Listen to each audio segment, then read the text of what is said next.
வாக்காளர் பட்டியல் சிறப்பு தீவிர திருத்தத்தில் அதிக குளறுபடிகள் உள்ளது என்று கூறியிருக்கும் பொதுமக்கள் படிவத்தில் பதிலளிக்க சாமானிய மக்கள் மிகவும் சிரமப்படுவதாகவும் இதுகுறித்து கேள்வி எழுப்பினால் அதிகாரிகள் முறையாக பதிலளிப்பதில்லை என்றும் குற்றம் சாட்டுகின்றனர்.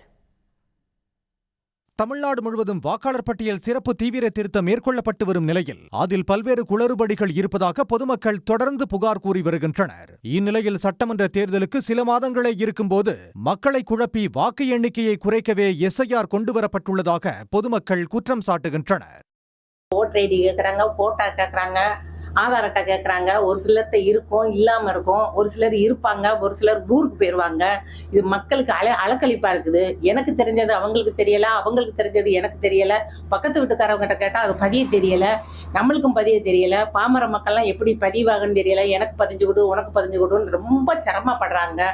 இறந்தவங்களை பத்தி கேட்கறதுக்கு அந்த வீட்டில் தானே வந்து கேட்கணும். இவங்க இறந்துருக்காங்களா இல்லையான்னு இவங்களா ஃபுல்லா பண்ணிக்கிறாங்க. இவங்க இறப்புன்னு சொல்லி இந்த இடம்பெயர்ந்தவங்க இங்கிருந்து 5 வருஷத்துக்கு முன்னாடி இடம்பெயர்ந்தவங்க சொல்லி இவங்களா இடம்பெயர்ந்தவங்க சொல்றாங்க. ஆனா அவங்களுக்கு இங்க ஓட்டு இருக்கு. அப்ப இவ்வளவு நாள் ஓட்டு இருக்கிறவங்களுக்கு இங்க வந்து பூர்வீக குடிமக்களுக்கு இங்க சொந்த வீடு இருக்கு, எல்லாமே இங்க இருக்கு. அப்ப இவங்களை இங்க நீக்கிறாங்க. இதுக்கு என்ன காரணம்? ஏதோ பதிவு பண்ணணும், ஆதார் அட்டை அது இதுன்னு போட்டோ எடுக்கணும்னு சொல்றாங்க. அதனால எங்களுக்கு ரொம்ப சிரமமாக இருக்குது. நாங்கள் இங்கேருந்து பஸ் சார்ஜ் 500 ரூபா செலவழித்து போய் அவங்க வராட்டினா நாங்கள் திருப்பி இங்கே வந்து கூலிக்காரவங்க இத்தனை விட அலைய முடியுமா? இந்த திட்டத்தை கொஞ்ச நாள் ஒதுக்கி வச்சுட்டு ஓட்டு எலெக்ஷனாக முடிச்சது அப்புறம் பண்ணுறதுக்கு செய்யுங்க. வாக்காளர் பட்டியல் சிறப்பு தீவிர திருத்தத்தை இப்போது ரத்து செய்து சட்டமன்ற தேர்தலுக்கு பிறகு நடத்த வேண்டும் என்ற கோரிக்கையும் எழுந்துள்ளது. யாருமே ஃபார்மே பெரும்பகுதி கையிலே வச்சுட்டு இருக்காங்க. அது எப்படி ஃபுல்லா பண்றதுனே அவங்களுக்கு தெரியல. அதுக்கு ஒரு சரியான வழிகாட்டியும் ஒன்றும் கிடையாது. எடுத்த எடுப்பிலே ஒரு மாசத்துல இது நிறைவேற்றவே முடியாது. ஒரு மாதத்துக்குள்ள நிச்சயமா அதை வெற்றிகரமாக திருப்திகரமாக செயல்படுத்த முடியாது. அப்போ அந்த ஒரு மாசத்துக்குள்ள வெளியில உள்ளவங்க இங்க வர முடியல அப்படின்னா அவங்களுடைய வாக்குரிமை பாதிக்கப்படும்.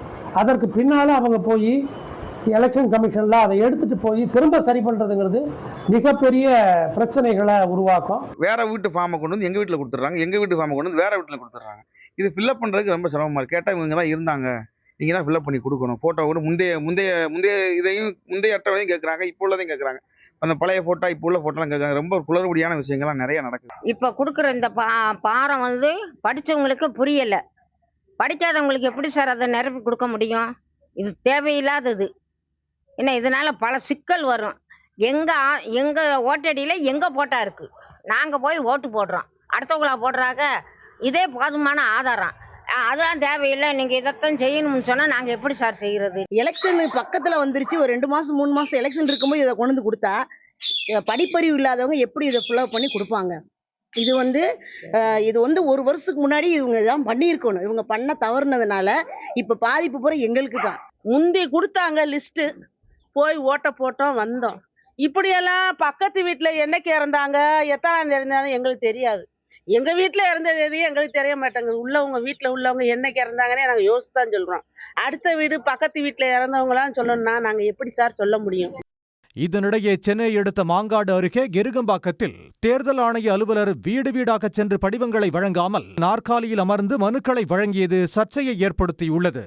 இப்படி இவங்க ஒரு வீட்டுக்கே போகாம 1200 ஓட்டையும் ஒரு டேபிள்ல உட்கார வச்சுட்டு நீங்க ஃபார்ம் வாங்கிட்டு போங்க அப்படின்னா ஃபார்ம் வாங்காதவங்களுக்கு அவங்க என்ன ஆன்சர் பண்ணுவாங்க? அப்ப ஃபார்ம் வாங்கி எப்படி எல்லாரும் வெளியில ஃபார்ம் வாங்குவாங்க? அவங்க டோர் டு டோர் போகணுங்கிறது தான் அவங்களோட ஸ்பெசிபிக் இன்ஸ்ட்ரக்ஷனே. அதையும் அவங்க ஃபாலோ பண்ணல. அப்ப இதுல நிறைய ஓட்டர்ஸ் அவங்க இழந்துடுவாங்க.